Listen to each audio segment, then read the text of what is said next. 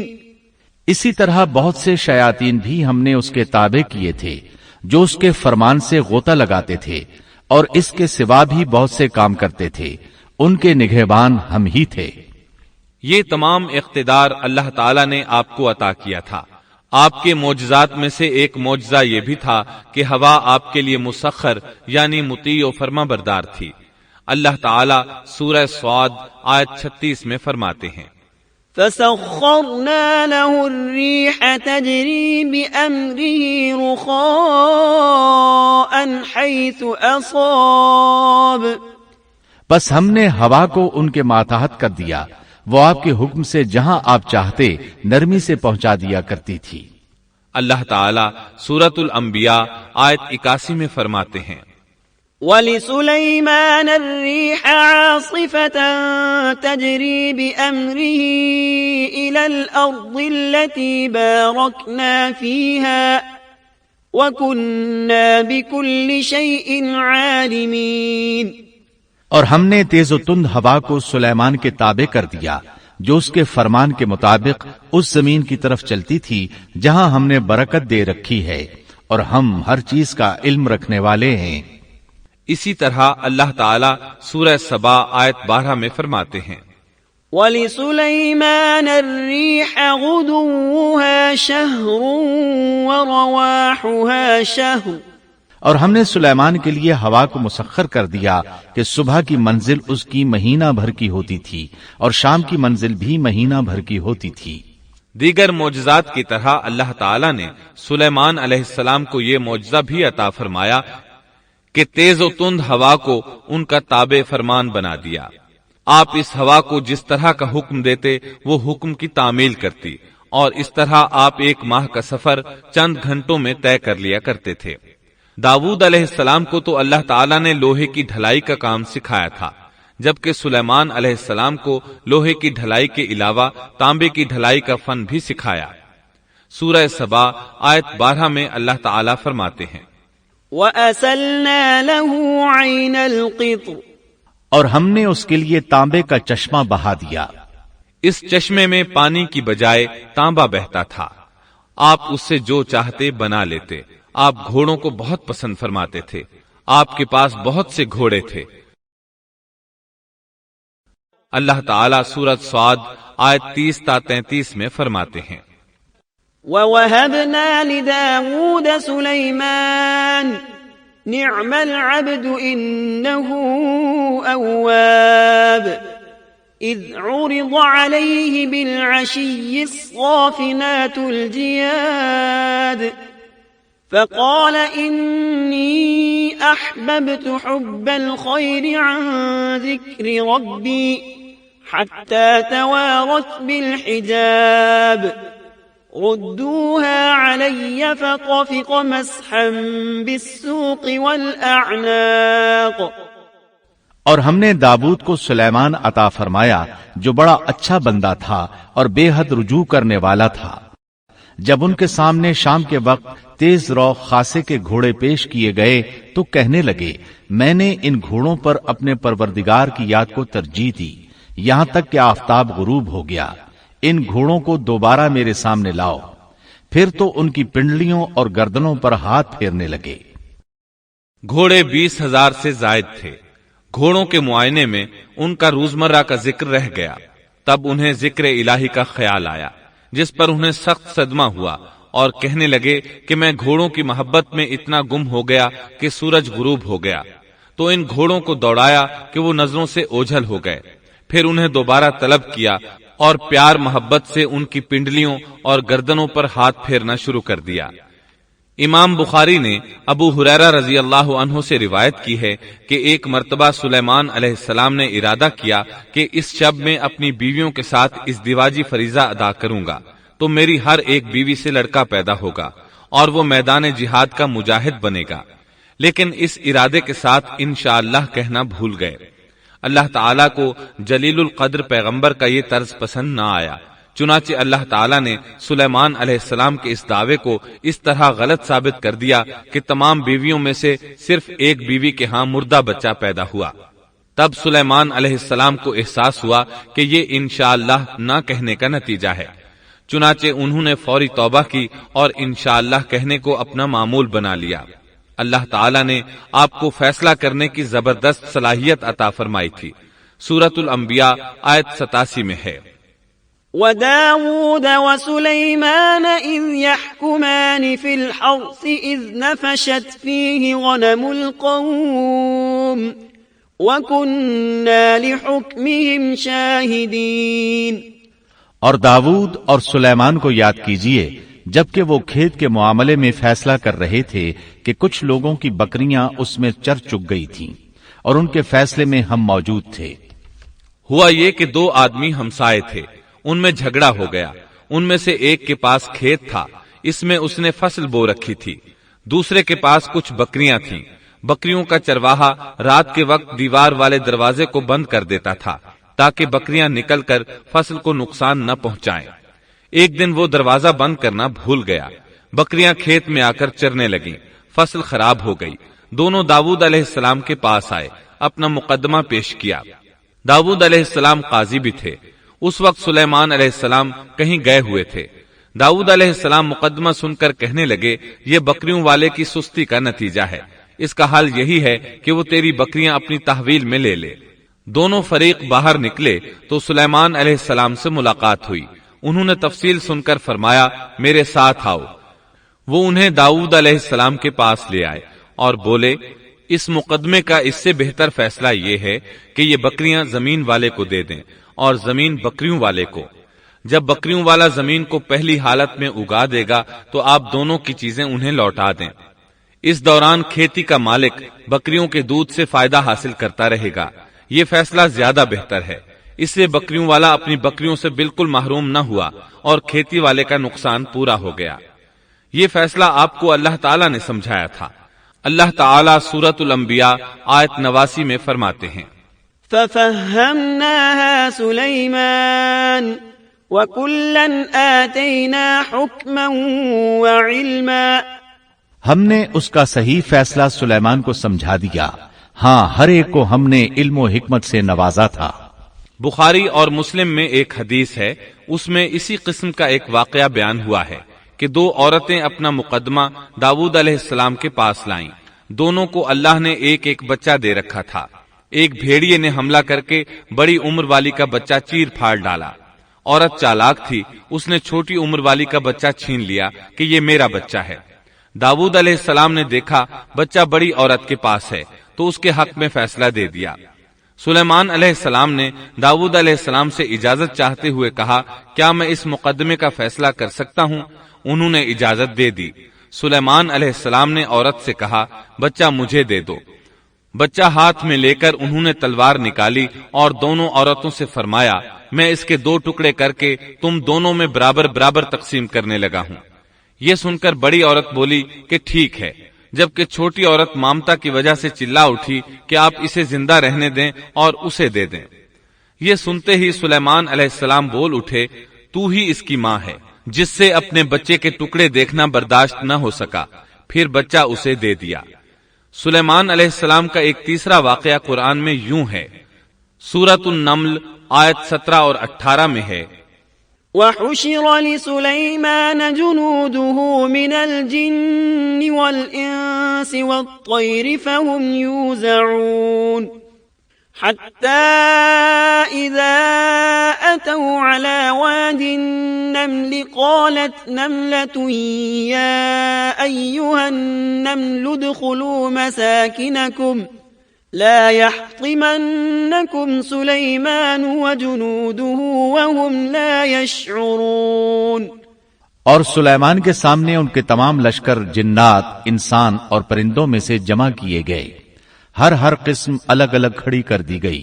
جب وہ چیونٹیوں کے میدان میں پہنچے تو ایک چیونٹی نے کہا، اے چیونٹیوں، اپنے اپنے گھروں میں گھس جاؤ، ایسا نہ ہو کہ بے خبری میں سلیمان اور ان کا لشکر تمہیں روند ڈالے۔ ان تمام لشکروں کو اکٹھا کیا گیا تھا۔ اللہ تعالی نے چونٹی کی یہ بات سلیمان علیہ السلام کو سنوا دی۔ سورہ نمل آیت 19 میں ہے، فتبسم ضاحكا من قولها وقال رب أوزعني أن أشكر نعمتك التي أنعمت علي وعلى والدي وأن أعمل صالحا ترضاه وأدخلني برحمتك في عبادك الصالحين۔ اس کی اس بات پر سلیمان مسکرا کر ہنس پڑے اور دعا کرنے لگے کہ اے پروردگار، تو مجھے توفیق دے کہ میں تیری ان نعمتوں کا شکر بجا لاؤں جو تو نے مجھ پر انعام کی ہیں، اور میں ایسے نیک اعمال کرتا رہوں جن سے تو خوش رہے، اور مجھے اپنی رحمت سے نیک بندوں میں شامل فرما۔ آپ کا ایک واقعہ ملکہ بلقیس کے ساتھ پیش آیا۔ سورہ نمل آیت 20 تا 25 میں ہے، آپ نے پرندوں کی دیکھ بھال کی اور فرمانے لگے، کیا بات ہے کہ ہدہد نظر نہیں آ رہا؟ کیا وہ واقعی غیر حاضر ہے؟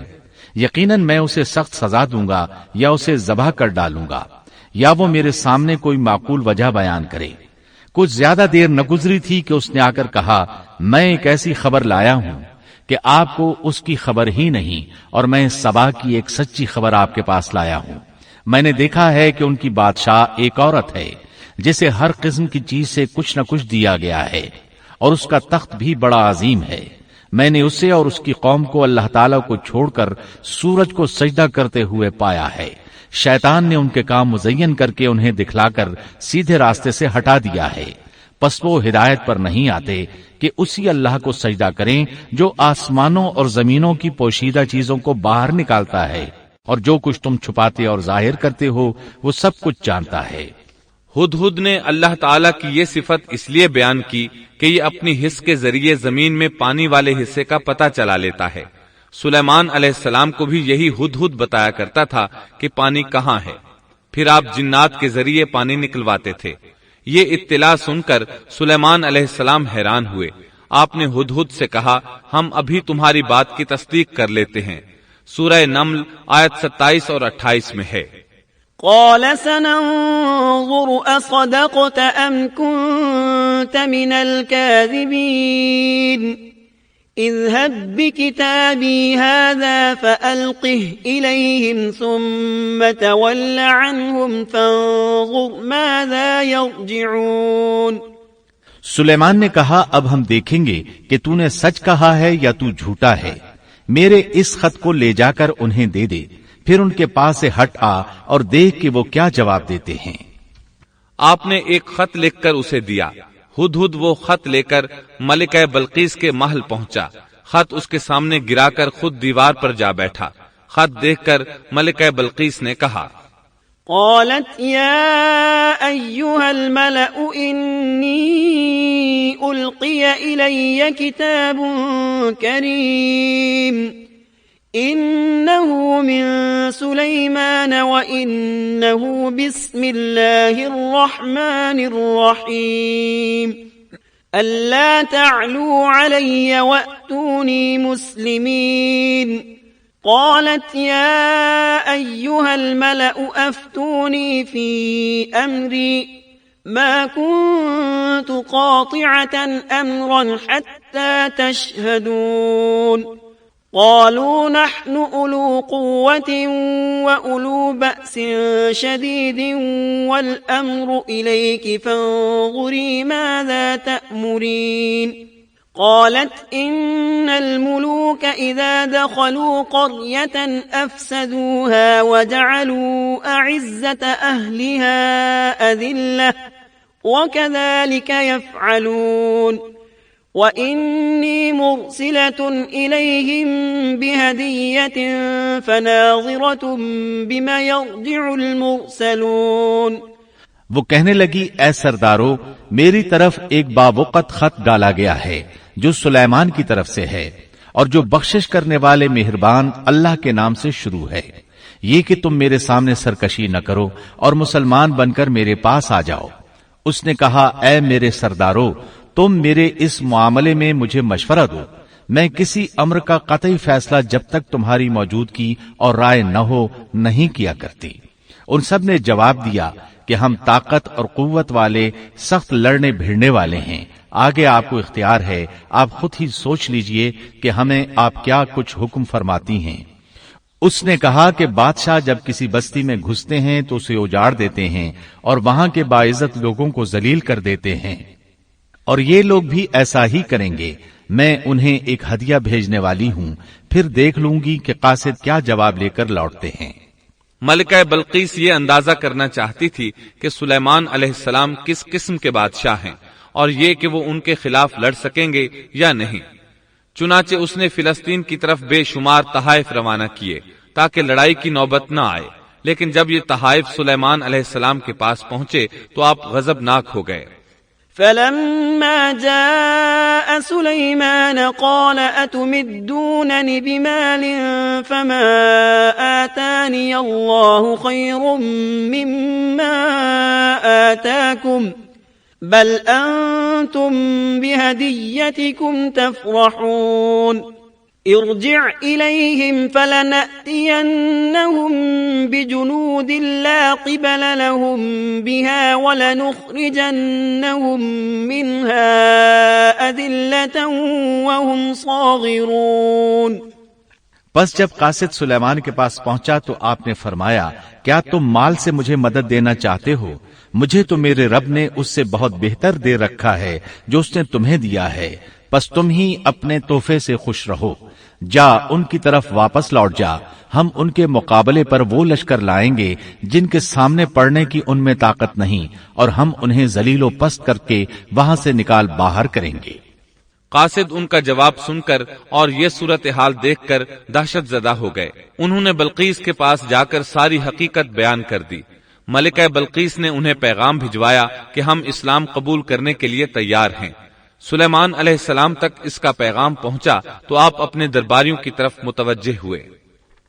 قال يا أيها الملأ أيكم يأتيني بعرشها قبل أن يأتوني مسلمين قال عفريت من الجن أنا آتيك به قبل أن تقوم من مقامك وإني عليه لقوي أمين قال الذي عنده علم من الكتاب أنا آتيك به قبل أن يرتد إليك طرفك فلما رآه مستقرا عنده قال هذا من فضل ربي ليبلوني أأشكر أم أكفر ومن شكر فإنما يشكر لنفسه ومن كفر فإن ربي غني كريم قال نكروا لها عرشها ننظر أتهتدي أم تكون من الذين لا يهتدون۔ آپ نے فرمایا اے سردارو، تم میں سے کوئی ہے جو ان کے مسلمان ہو کر پہنچنے سے پہلے ہی اس کا تخت مجھے لا دے؟ ایک قوی ہیکل جن کہنے لگا آپ اپنی مجلس سے اٹھیں، اس سے پہلے میں اسے آپ کے پاس لا دیتا ہوں۔ یقین مانیے کہ میں اس پر قادر ہوں اور ہوں بھی امانت دار۔ جس کے پاس کتاب کا علم تھا وہ بول اٹھا کہ آپ پلک جھپکائیں، اس سے بھی پہلے میں اسے آپ کے پاس پہنچا سکتا ہوں۔ جب آپ نے اسے اپنے پاس موجود پایا تو فرمانے لگے یہی میرے رب کا فضل ہے تاکہ وہ مجھے آزمائے کہ میں شکر گزاری کرتا ہوں یا ناشکری۔ شکر گزار اپنے ہی نفع کے لیے شکر گزاری کرتا ہے، اور جو ناشکری کرے تو میرا پروردگار بے پرواہ اور کرم کرنے والا ہے۔ حکم دیا کہ اس کے تخت کی صورت بدل دو تاکہ معلوم ہو جائے کہ یہ راہ پا لیتی ہے یا ان میں سے ہوتی ہے جو راہ نہیں پاتے۔ تخت لانے والے آدمی کے متعلق جو یہ آیا ہے کہ اس کے پاس کتاب کا علم تھا، تو مفسرین کا اس کے بارے میں اختلاف ہے کہ وہ کون تھا۔ قرآن کریم کے الفاظ سے جو معلوم ہوتا ہے وہ اتنا ہی ہے کہ وہ کوئی انسان ہی تھا جس کے پاس کتاب الہی کا علم تھا۔ اللہ تعالیٰ نے کرامت اور اعجاز کے طور پر اسے یہ قدرت دے رکھی تھی کہ پلک جھپکتے وہ تخت لے آیا۔ پھر سلیمان علیہ السلام نے تخت میں تبدیلی کا حکم دیا۔ تخت میں تبدیلی کا حکم سن کر اس میں سے ہیرے جواہر نکال دیے گئے اور دوسری جگہوں پر لگا دیے گئے۔ سورہ نمل آیت 42 اور 43 میں ہے۔ فلما جاءت قيل أهكذا عرشك قالت كأنه هو وأوتينا العلم من قبلها وكنا مسلمين وصدها ما كانت تعبد من دون الله إنها كانت من قوم كافرين۔ پھر جب وہ آ گئی تو اس سے کہا گیا کہ ایسا ہی تیرا بھی تخت ہے۔ اس نے جواب دیا کہ یہ گویا وہی ہے، ہمیں اس سے پہلے ہی علم دے دیا گیا تھا اور ہم مسلمان تھے۔ اسے انہوں نے روک رکھا تھا کہ جن کی وہ اللہ کو چھوڑ کر پرستش کرتی رہی تھی، یقیناً وہ کافر لوگوں میں سے تھی۔ اب سلیمان علیہ السلام کی ملکہ بلقیس سے گفتگو شروع ہوئی۔ پھر وہ اسے تخت کے پاس لے آئے۔ اس سے پوچھا کیا تیرا تخت بھی اسی طرح کا ہے؟ اس نے بہت اچھا اور فصاحت سے بھرپور جواب دیا۔ اس نے نہ تو یہ کہا کہ ہاں، کیونکہ وہ تو اپنا تخت پیچھے سبا کے علاقے میں چھوڑ آئی تھی، یہاں کیسے آ سکتا تھا، نہ اس نے یہ کہا کہ نہ، کیونکہ یہ وہی محسوس ہو رہا تھا۔ البتہ اس میں قدر تبدیلی محسوس ہو رہی تھی۔ اس نے عجیب جملے میں جواب دیا کہ یہ وہی لگتا ہے۔ سلیمان علیہ السلام یہ جواب سن کر حیران ہوئے۔ اب آپ نے اسے اپنی سلطنت کا غلبہ دکھانے کے لیے ایسا منظر دکھایا جو کسی بشر نے آج تک نہیں دیکھا۔ چنانچہ آپ اسے ایک محل میں لے گئے۔ یہ مکمل طور پر شیشے کا تھا، اس سے دوسری طرف دیکھا جا سکتا تھا۔ فرش بھی شیشے کا تھا، شیشے کے نیچے پانی چھوڑا گیا تھا، پانی چلتا رہتا تھا۔ آپ اسے لیے اندر داخل ہوئے تو وہ بہت حیران ہوئی کہ محل میں پانی بہ رہا ہے۔ اس نے اپنا لباس کچھ اوپر کر لیا کہ بھیگ نہ جائے۔ اس نے اپنا پاؤں پانی پر رکھنا چاہا تو وہ شیشے پر پڑا، اور زیادہ حیران ہوئی اور شرمندہ بھی کہ دھوکا کھا گئی۔ اور یہ سب کچھ جنات کے ذریعے تیار کرایا گیا تھا۔ سورہ نمل آیت 44 میں اللہ تعالیٰ فرماتے ہیں قیل لها ادخل الصرح فلما رأته حسبته لجة وكشفت عن ساقيها قال إنه صرح ممرد من قوارير قالت رب إني ظلمت نفسي وأسلمت مع سليمان لله رب العالمين۔ اس سے کہا گیا کہ محل میں چلی چلو، جسے دیکھ کر یہ سمجھ کر کہ یہ حوض ہے، اس نے اپنی پنڈلیاں کھول دی۔ سلیمان نے کہا یہ ایسا محل ہے جس میں نیچے بھی شیشے جڑے ہوئے ہیں۔ کہنے لگی میرے پروردگار، میں نے اپنی جان پر ظلم کیا، اب میں سلیمان کے ساتھ اللہ رب العالمین کی مطیع اور فرمانبردار بنتی ہوں۔ یہ عظیم سلطنت دیکھ کر وہ جان گئی کہ سلیمان علیہ السلام صرف بادشاہ ہی نہیں نبی بھی ہیں، چنانچہ اس نے فوراً ایمان قبول کر لیا۔ سلیمان علیہ السلام کا سب سے بڑا کارنامہ یہ ہے کہ آپ نے مسجد اقصی تعمیر کروائی۔ اس کی پہلی تعمیر یعقوب علیہ السلام نے کرائی تھی۔ صحیح حدیث میں ہے کہ رسول اللہ صلی اللہ علیہ وسلم سے پوچھا گیا زمین میں کون سی مسجد سب سے پہلے تعمیر کی گئی؟ آپ نے فرمایا مسجد حرام یعنی مکہ معظمہ والی مسجد۔ پھر آپ سے پوچھا گیا کہ اس کے بعد کون سی مسجد زمین میں بنائی گئی؟ آپ نے جواب دیا مسجد اقصی۔ جب بخت نصر نے قدس پر قبضہ جما لیا تو اس نے مسجد اقصی ڈھا دی، لیکن پھر سلیمان علیہ السلام کو اللہ تعالیٰ نے بادشاہت عطا کی تو انہوں نے ازسر نو تعمیر کا کام شروع کرایا۔ اس کے ساتھ ہی انہوں نے ہیکل سلیمانی بھی تعمیر کروایا۔ یہود آج تک اس کو مقدس سمجھتے ہیں۔ یہ مسجد اقصی کے بالکل قریب ہے۔ مسجد اقصی کی فضیلت میں بہت سی روایات ملتی ہیں، جیسا کہ رسول اللہ صلی اللہ علیہ وسلم کا ارشاد ہے، مسجد حرام میں ایک نماز کا ثواب 1,00,000 نمازوں کے برابر ہے، مسجد نبوی میں ایک نماز کا ثواب 1,000 نماز کے برابر ہے، اور مسجد اقصی میں 500 نمازوں کے برابر ثواب ملتا ہے۔ مسند احمد میں عبداللہ بن عمرو بن عاص رضی اللہ عنہما سے روایت ہے کہ رسول اللہ صلی اللہ علیہ وسلم نے فرمایا جب سلیمان علیہ السلام نے بیت المقدس کو تعمیر کیا تو اللہ تعالیٰ سے 3 دعائیں مانگی، ان میں سے اللہ تعالیٰ نے 2 قبول فرمائیں اور ایک کے بارے میں ہم امید رکھتے ہیں کہ وہ ہمیں ملے گی۔ انہوں نے پہلا سوال یہ کیا کہ مجھے ایسی حکومت دے جو تیری حکومت کے موافق ہو، یعنی عدل و انصاف کی فراوانی ہو اور کسی پر ظلم و زیادتی نہ ہو۔ اللہ نے یہ دعا قبول فرمائی۔ دوسرا سوال یہ کیا مجھے ایسا ملک عطا فرما جو میرے سوا کسی شخص کے لائق نہ ہو۔ اللہ تعالیٰ نے یہ دعا بھی قبول فرما لی۔ تیسرا سوال یہ کیا کہ جو شخص بھی گھر سے نکلے اور وہ مسجد اقصی میں نماز پڑھنے کا ارادہ رکھتا ہو تو وہ اپنے گناہوں سے اس طرح نکل جائے جس طرح کے پیدائش کے دن تھا۔ اس تیسرے سوال کے متعلق رسول اللہ صلی اللہ علیہ وسلم نے فرمایا امید ہے یہ دعا اللہ نے ہمارے لیے رکھ لی ہو۔ اللہ تعالیٰ نے انہیں اس قدر طاقت اور قدرت عطا فرمائی تھی، لیکن اس کے باوجود آپ بشر تھے اور موت ہر بشر کو پہنچ کر رہتی ہے۔ انسان جس قدر بھی قدرت حاصل کر لے، جتنا بھی غلبہ پالے، جتنی بھی عظمت حاصل کر لے، لیکن موت سے نہیں بچ سکتا۔ اللہ تعالیٰ نے تو نبی کریم صلی اللہ علیہ وسلم کے متعلق فرمایا ہے، سورۃ الزمر آیت 30 میں ہے، إنك ميت وإنهم ميتون۔ بے شک خود آپ کو بھی موت کا مزہ چکھنا ہے اور یہ سب بھی مرنے والے ہیں۔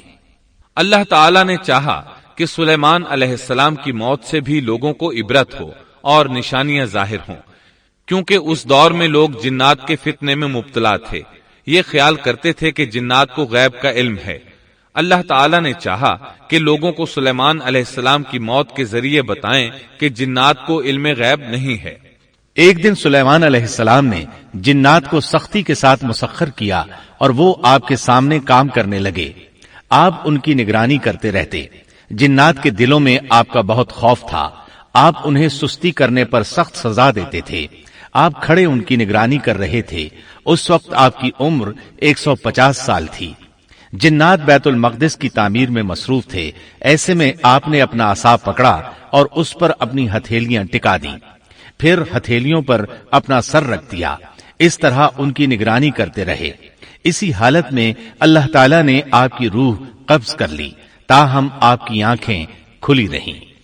ادھر جن مسلسل کام میں لگے رہے، وہ یہی خیال کرتے رہے کہ سلیمان علیہ السلام زندہ ہیں اور انہیں دیکھ رہے ہیں۔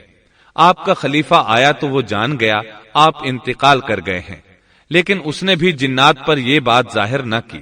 اس طرح 2 سال گزر گئے۔ جن اس قدر سخت نگرانی پر حیران تھے۔ وہ دیکھ رہے تھے کہ 2 سال سے سلیمان علیہ السلام نے حرکت تک نہیں کی، پلک تک نہیں جھپکی۔ ادھر اللہ تعالیٰ نے دیمک کو سلیمان علیہ السلام کے عصا پر مسلط کر دیا۔ وہ اندر اندر لاٹھی کو کھوکھلا کرتی رہی، آخر لاٹھی ٹوٹ گئی۔ سلیمان علیہ السلام زمین پر گر گئے۔ اس وقت جنات کو پتا چلا کہ انہیں فوت ہوئے تو عرصہ دراز ہو چکا ہے۔ تب انسانوں کو بھی معلوم ہو گیا کہ جنات کو غیب کا علم نہیں ہے۔ اللہ تعالیٰ سورہ سبا آیت 14 میں فرماتے ہیں، فلما قضينا عليه الموت ما دلهم على موته إلا دابة الأرض تأكل من سأته فلما خر تبينت الجن أن لو كانوا يعلمون الغيب ما لبثوا في العذاب المهين۔ پھر جب ہم نے ان پر موت کا حکم بھیج دیا تو ان کی خبر جنات کو کسی نے نہ دی سوائے گھن کے کیڑے کے جو ان کے عصا کو کھا رہا تھا۔ پس جب سلیمان گر پڑے تو اس وقت جنات نے جان لیا کہ اگر وہ غیبدان ہوتے تو اس ذلت کے عذاب میں مبتلا نہ رہتے۔ اس طرح اللہ تعالیٰ نے لوگوں کو مطلع کر دیا کہ جنات بھی مخلوق ہیں، غیب دان نہیں۔ اللہ تعالیٰ ہی ان پر قادر ہے۔ اور اسی کے ساتھ سلیمان علیہ السلام کا قصہ اپنے اختتام کو پہنچا۔ محترم سامعین، ابھی آپ دارالسلام اسٹوڈیو لاہور پاکستان سے قصص الانبیاء کا 18واں حصہ بے مثال بادشاہت سن رہے تھے۔ قصص الانبیاء کے 19ویں حصے بے موسم پھل میں آپ یہ سنیں گے، سیدنا عزیر علیہ السلام کا قرآن مجید میں تذکرہ، سیدنا عزیر علیہ السلام کے دوبارہ زندہ ہونے پر قوم کا انکار اور ایک بڑھیا کی تصدیق، سیدنا عزیر علیہ السلام کی شان میں یہود کا غلو، سیدنا زکریا علیہ السلام اور سیدنا یحییٰ علیہ السلام کا نام و نسب اور قرآن مجید میں تذکرہ، مریم علیہ السلام کی والدہ کی نذر اور مریم علیہ السلام کی ولادت، بے موسم پھلوں سے مریم علیہ السلام کو رزق الہی اور مریم علیہ السلام کے فضائل و مناقب، سیدنا زکریا علیہ السلام کی دعا اور بڑھاپے میں سیدنا یحییٰ علیہ السلام کی ولادت، سیدنا یحییٰ علیہ السلام کا زہد و تقوی، ظالم حکمران کے خلاف فیصلہ اور سیدنا یحییٰ علیہ السلام کی شہادت۔